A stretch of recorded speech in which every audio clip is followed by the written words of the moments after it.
Listen closely. Today I'm going to share with you the secrets behind the untold reasons why the Western world fears the spread of Islam so much. Because that's no new information, right? Do you think Islam is at war with the West? I think Islam hates us. The 9/11 attacks by al-Qaeda terrorists 2 decades ago ignited a wave of anti-Muslim sentiment across the country.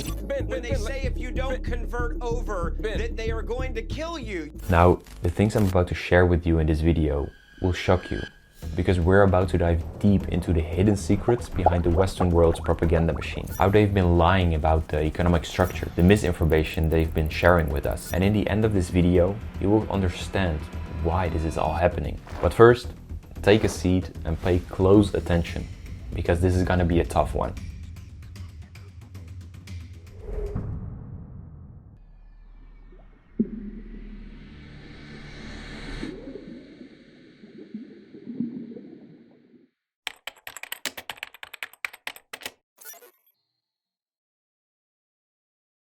I mean, I understand their concern though. If you look at the evil and dangerous beliefs of this religion, the way they're oppressing women, the way they act, the way they think, we should definitely watch out though, because Islam is the fastest growing religion in the world. Wait, the fastest growing religion? How is that even possible if it's such an evil and dangerous belief? Is this religion really something to be so afraid of? I mean, like many others, I grew up believing the same things I saw online. But after digging deeper into this religion, started reading the Quran, their holy scripture, instead of just blindly following what they share on the news, I found the complete opposite. And I also asked a Muslim guy at my school a couple years ago, like, why is this happening? And he immediately said something very interesting that I never forgot. He said, look, I don't know, but what I can say is that it's not true. And he showed me a verse of the Quran, saying, whoever kills a soul, it is as if he killed mankind entirely. And whoever saves one, it is as if he had saved mankind entirely. And I was like, this religion isn't dangerous. And I started researching it even more. And after a while, I felt so deeply related to the teachings of this religion that I accepted this as the truth, as the way of life. And I officially embraced Islam a couple years later. And now, just so you know, I don't feel like a terrorist. I don't feel like killing people. I don't feel like any of the things that they share on the news at all. In fact, I feel peace.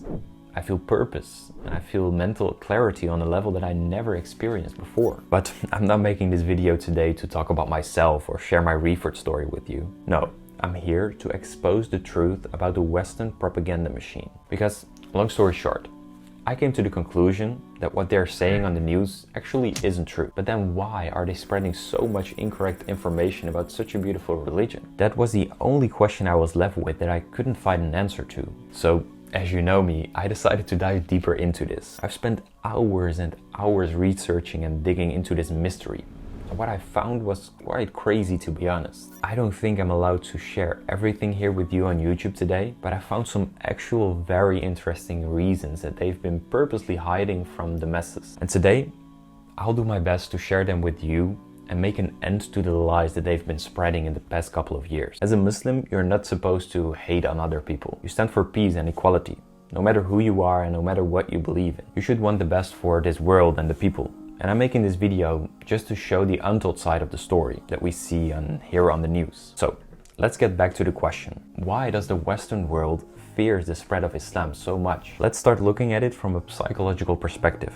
In life, I've learned that in order to understand one another, you have to, or at least try to, start looking and thinking from the other's perspective, their understandings and their reality of the world and the specific situation. And when you look at the Western world, without naming any specific countries or leaders, I think we can both agree that for the past couple of centuries and decades, they've been the ones ruling the world when it comes to the economy. And even though their system is currently under real pressure and not very stable anymore, they are currently still running this economy to this day. But in order to really understand this situation, we need to go back in time to where it all began. Like 1400 years ago, around 610 AD, after Prophet Muhammad, peace be upon him, received his first revelations and started spreading the message of Islam to the people around him, Islam started to grow exponentially in the Middle East. And not just in the Middle East, Islam gained its first genuine foothold in continental Europe from 711 AD, onward in the Iberian Peninsula area, which is southern Europe, mainly Spain and Portugal and a little part of Italy. And And from that moment, the spread of Islam never ended. At that time, the spread of this religion happened mainly through traveling, international trading, and war. And this was a time where the Roman Empire ruled Europe. A Christian empire that already was ruling this immense big area for centuries. But then the Arabs came with different perspectives on cultural interaction, religion, better solutions to economics, more advanced technologies and ideas. And I understand that the Romans didn't like that. So this so-called fear of the spread of Islam already started a very long time ago. And it wasn't without a reason, because eventually on May 29, in the year 1453 AD, the capital of the Roman Empire, called Constantinople, was taken by the Ottomans, one of the biggest Islamic empires that ever existed. They later named this big city Istanbul, which is still a very popular place. I visited Istanbul a couple months ago, and you can still find a lot of beautiful history over there. The Ottomans conquered and ruled a big part of Southeast Europe at that time. And that's why you can still find a lot of Islamic history in this European region nowadays. And fast forward in the time where we're living today, Islam is still growing in all parts of the world, including all Western countries. And in almost every country in the world, it is the fastest growing religion, mainly because of immigration. But in the last couple of years, you see a lot of Europeans and Americans convert to Islam as well, including me. And according to some studies I looked up on the internet, in the UK, France, United States, Germany, the Netherlands, and so on, up to 100,000 people converted in the last decade in each country. So now you understand a little bit more about the history and the spread of Islam. Let's go back to the question. Why does the Western world fear the spread of Islam so much? Because if this religion is not dangerous, why can't we just live in peace? And what do those religious beliefs have to do with politics, economics, and any of that at all? Well, actually a lot. And again, we should start looking at it from their perspective to really understand it. In the end, you have to understand that for the world leaders, it is all about maintaining three things: money, power, and controlling the people. I mean, you can do whatever you want in life as long as you don't get too extreme in one of those three areas, right? So then the actual question is, how much does this exponential growth of Islam impact these important areas for the Western world's leaders? Well, when I started looking deeper into this, I found some really interesting things. Not like many other groups, beliefs, and religions today, Muslims have very strict rules and guidelines for life that they take very, very seriously. A Muslim stands for their beliefs and doesn't tolerate anything that goes against God's will, even if it's between life and death. Probably that's one of the biggest reasons why Islam got so big in the first place. And the first thing that I found was that Muslims don't allow or involve in interest. The Quran states multiple times, showing the big consequences of interest as one of the biggest sins. O believers, do not consume interest, multiplying it many times over, and be mindful of God, so you may prosper. And now let this be the thing that the whole Western economy and banking systems are built upon: interest and debt. And the Muslims are right. If you allow interest in a society, it creates a huge amount of debts with money that doesn't even exist. It makes the rich richer and the poor poorer. Now, let me explain this real quick. When wealthy people put their money in the bank, they earn extra money called interest, which helps them get even richer without doing much. Then the banks are using this money to loan it out to people who need money. And poorer people often need to borrow money in order to pay the things that they need. And they have to pay back more money to the bank than they borrowed because of interest. This can make it very hard for them to save money. And because the banks are constantly loaning money and charging interest that actually doesn't exist, the banks print more money, which leads to inflation, making everything more expensive. This means that the people need more money to buy the same thing. And wealthy people can usually handle this because they have earnings, savings, and assets.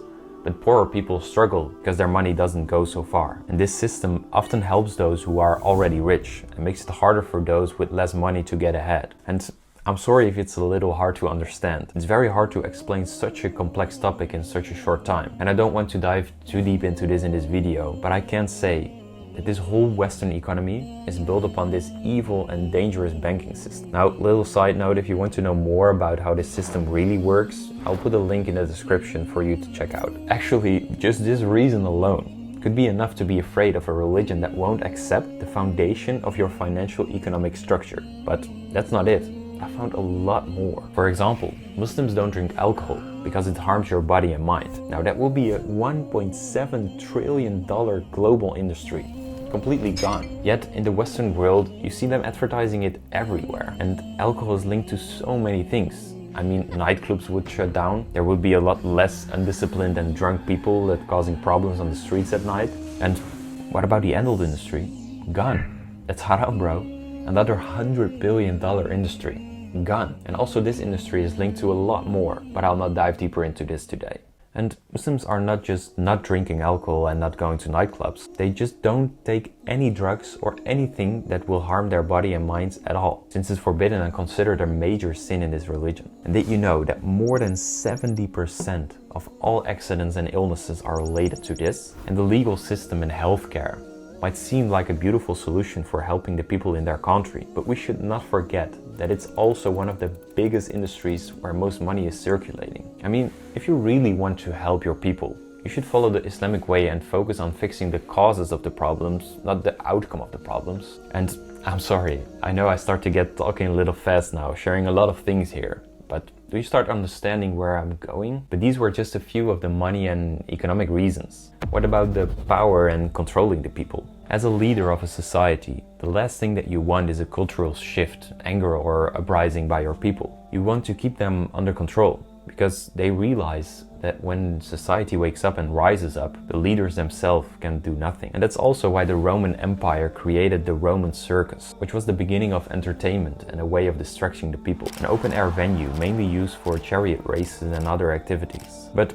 have you realized that nowadays it's not just an open-air venue, but you name it. Champions League, football, PlayStation games, Netflix movies, YouTube, social media, etc, etc. And what about safety? How come that places like London, Berlin, Paris and Amsterdam's crime rate increased with more than 400% over the last couple of decades? Are the leaders losing control of their people, or are they allowing it to keep us distracted? What is happening? Because I think it wouldn't be that hard to just implement stricter rules and consequences to crime though. In Islamic countries like Saudi Arabia, the UAE, in Dubai and Abu Dhabi, the crime rates are close to zero because the consequences are much bigger. It can be so simple.